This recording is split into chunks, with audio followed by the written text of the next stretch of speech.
Welcome to Untold Physio Stories podcast, your perfect commute resource with physio failures, successes, interesting cases, and more from the physio and rehab world, with your hosts, Drs. Andrew Rothschild and Urson Religioso. If you've had dreams of starting your own side hustle, make sure to check out Curve Health Online. They have an iPad, iPhone, and Android app, and they only take home 7% of whatever it is you charge. Otherwise, it's free for their all-in-one computer vision, exercise library, HIPAA-compliant messaging system, and telehealth platform. Again, check it out at modmt.com/curve, C-U-R-V, and make sure to tell them Dr. E sent you. Welcome back to Untold Physio Stories podcast. I'm one of your hosts, Dr. E, with Modern Manual Therapy, Edge Mobility System. Be sure to check out my all-new private social network, The Eclectic Approach. You can join that, modmt.com/members. Check that out. So with me today is a very special guest, Dr. Adrian Miranda. Miranda, right? I would say Miranda. I'm sure. Yeah. I'm sure. Like, if you were in Western New York, you would get Miranda. Oh yeah, totally. Oh, just wait till I go to the South. It's hilarious. Yeah. All right. And he's got an interesting story because, I'm first generation from immigrant parents. He's first generation. And I think immigrant parents have very high hopes for their children, right? You probably met the dream in some way, and then other ways you did not. So what's your story? What's your story, Doc? It's funny that you say high hopes because like the hopes of success where I grew up was high school graduation. Okay. Yeah. So the college was like my dad at some point when we were like 10, maybe 11, 12, was like, I'm going to get you through high school. And after that, you're on your own. Like that was the dream, like graduate high school. And to be fair, where I come from, if you were a male, it was gangs, death, or jail. And maybe, working, flipping burgers. I hate to say it. There's nothing wrong with that because we had a couple friends doing that. But that was pretty much your prospects. Like you barely made it through high school. And so we were lucky enough that there was this nonprofit that started out of our church that was called Operation Exodus, which was to take us out of the hood and put us into very nice prep schools in the country to get us away from all of the violence and all of the influence. But yeah, so I, once they heard I was going to become a doctor of physical therapy, it was like, whoa, my gosh, we have a doctor in the family. And then later on, I realized I was like, yeah, I want to, put this onto TV and be an actor and dance and sing and do animations and, and then they're like, well, wait, what? So yeah, so in a sense, it was like pride and then it was kind of fall from grace a little bit. Yeah.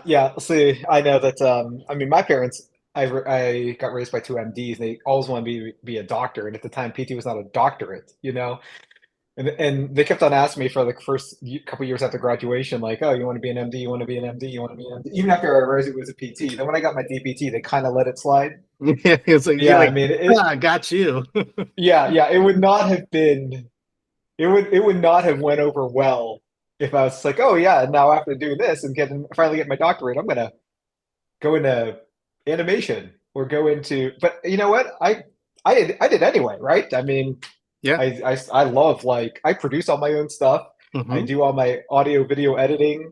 So what are you into now? What are you doing?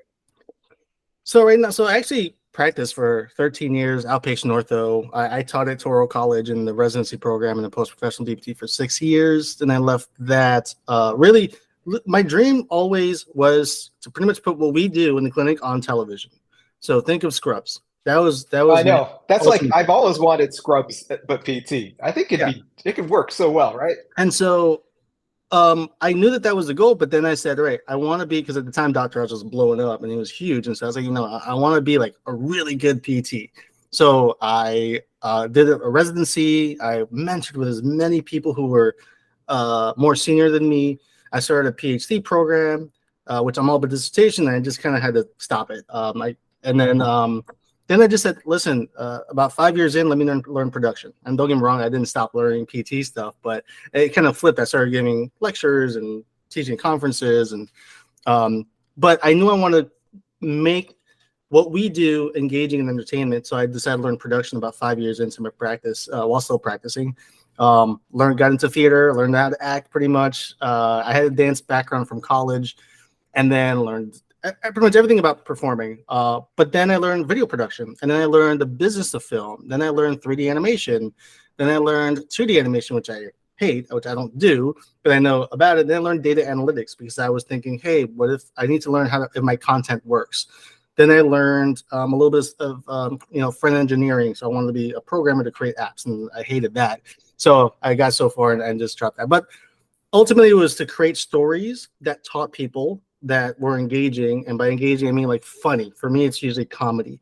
But it was something that was moving. So then kind of fast forward, was making little sketches here and there. And then eventually I got investment from a mentor to create a web series, which is kind of like Community, based on Community. And it's like a failed physical therapist, his partner screws him over, and he goes back to grad school where his mom's the dean, and he has to teach GED students anatomy. And the students are rowdy and they're crazy and they interrupt and do all bad stuff. So I did that.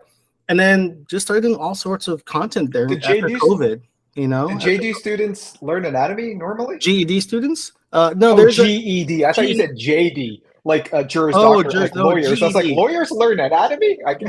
High school equivalency exams. Okay, GED. So yeah, there's like a science component where they have to know biology and like some anatomy. So, and that took research. Like I literally researched for maybe 3 days, GED programs. And my little sister went through a program like that too. And so I was kind of just trying to figure it out. But I was like, all right, instead of going to PT school, let me go to people who are really struggling. And then that kind of gives it a little bit of a chasm in the storytelling. But then during COVID, I was working for a VR startup, making a risk fracture VR game. I was teaching media and I was working in the clinic, and I lost all those jobs. And so I said, you know what? Video is not enough. I need to know how to do a bunch of different verticals. And so I do motion capture now. I have a motion capture series I'm working on that's very similar to Avatar 2, but still anatomy education and physical health education. So everything I do is think of a movie or TV show or animation that you've seen and then just add what we do in the clinic.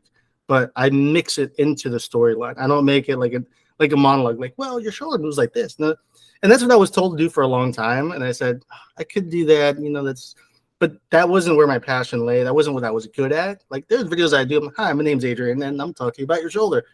And it's just terrible. I just look awkward. But when you give me a character and I can write it, I write most of my stuff, but I get a character, give me another actor, another type of storyline, and that's where we shine, But there's also to work with people. You work in a clinic.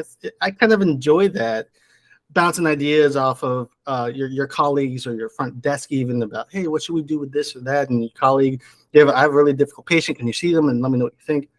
That for me in filmmaking was also powerful. And I just saw that behind the scenes, and I just really enjoyed that community aspect. And then the storytelling it took a while. It was the longest thing. Now it's how do I monetize successfully and scale it and make sure I can kind of continue with this world, this brand I've already built. But it was how do I make it a seamless transition of, we're teaching you something about your body, yes, but then you also need to relate to these characters. There's a Filipino character who has a family, and they, they're teaching courses, but they're struggling and they have a bad back.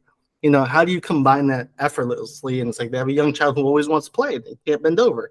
So I put in the real life scenario of your job, your task, your role as a family member, and then the conflict of the injury or the problem that you have with your physical health. So that was the hardest part. That took, I would say, I'm not perfect now, but now it's a little bit, there's a formula that I have where even for the virtual reality game I'm building, very similar formula. That's the seamless part that I really wanted to work on, and I studied for, I would say almost 8 years it took. Okay. So more than the 3 days of research you did for the GED. You're I did research 3 days. I was 3 days of research. 8 years sounds like it's a lot better. Wow. Well, yeah. I relate to that PT character. I wonder why. Yeah. I'm excited. I would love to guest star someday. Listen, there's always roles for cameos. Everybody, I would love to do a cameo.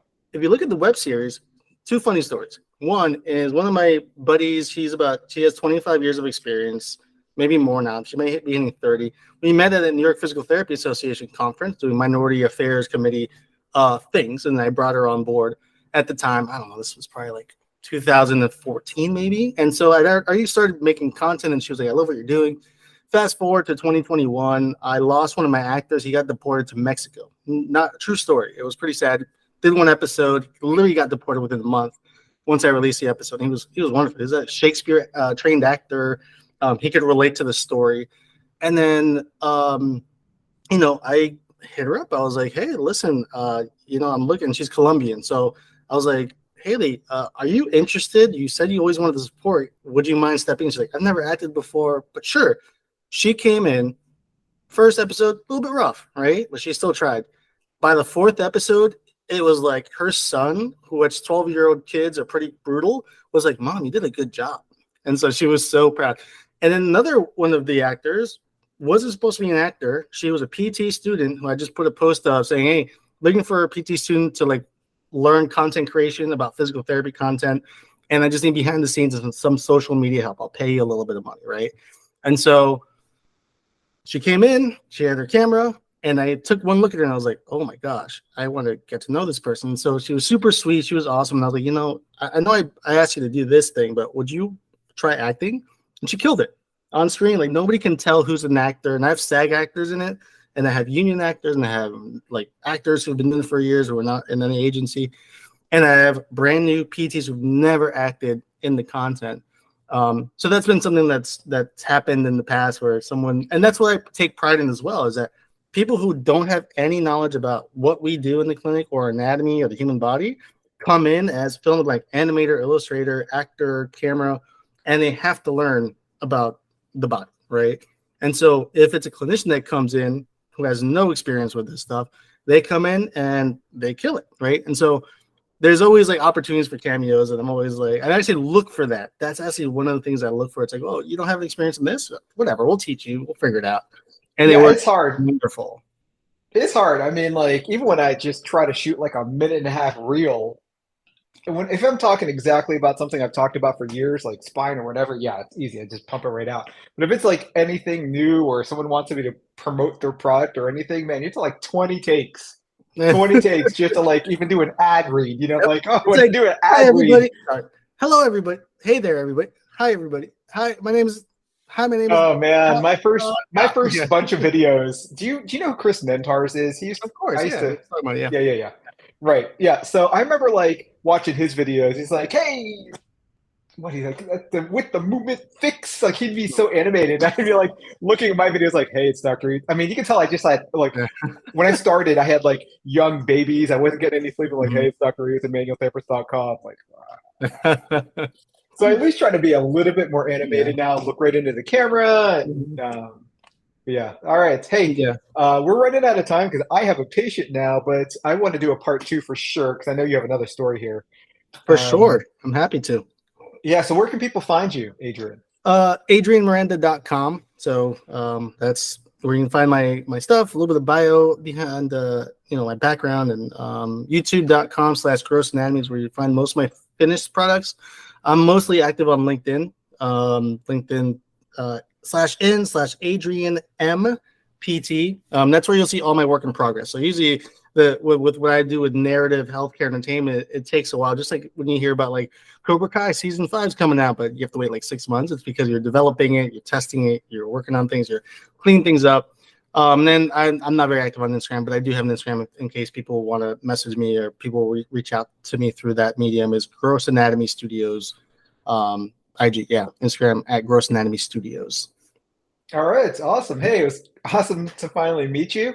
I will be sure to check out all your stuff. I haven't got a chance to yet, but I did click on I went all through your website. That looks great. I'm psyched for the app, which if any of you guys are geeks or techs like we are, he described it. What did you describe it as? The mobile game. Yeah, so you said it's like Gross Anatomy meets Attack on Titan or something. No, so it's a mobile game. It's like a first-person shooter where you learn anatomy, and it's pretty much Fortnite meets Attack on Titan meets. Oh, sorry, Fortnite meets Attack on Titan. Okay, yeah, I can't wait. I'm more into third-person shooters. Do you have a third-person option? So that's what we're talking about with the developers. Is like, it could be a first-person shooter, and you can switch modes into becoming a third-person shooter. So in-game, you can switch back and forth. It just has to do with, hey, we're trying to hit the tibia. Will the game freeze? Does it have to refresh? What's the easiest gameplay on phase 1? And then Yeah. what we do is we release it. You're a gamer, so you're the first person who's going to get it. Say, what do you like about it? What should we change? And then we listen to the feedback and then we kind of alter it to what the user wants. All right. Yeah. Cool. Let me beta it. Is it on? Can I beta it on Steam Oh or no, anything? it's in like development. The VR game Dizzy Birds is in like pre-beta and it's playable. You just have to have the Oculus headset. All right, I have one of those. Okay, all right. Hey, it's been great having you. Thank you so much. I actually have a patient now. I don't normally run out of time with these things. So, hey, if you like this podcast, make sure to hit up Adrian on social media. Check out his um, show on YouTube and everything else he's doing. Please rate Untold Physio Stories 5 stars. Hit that subscribe button and share our podcast. And as always, you guys have a great day.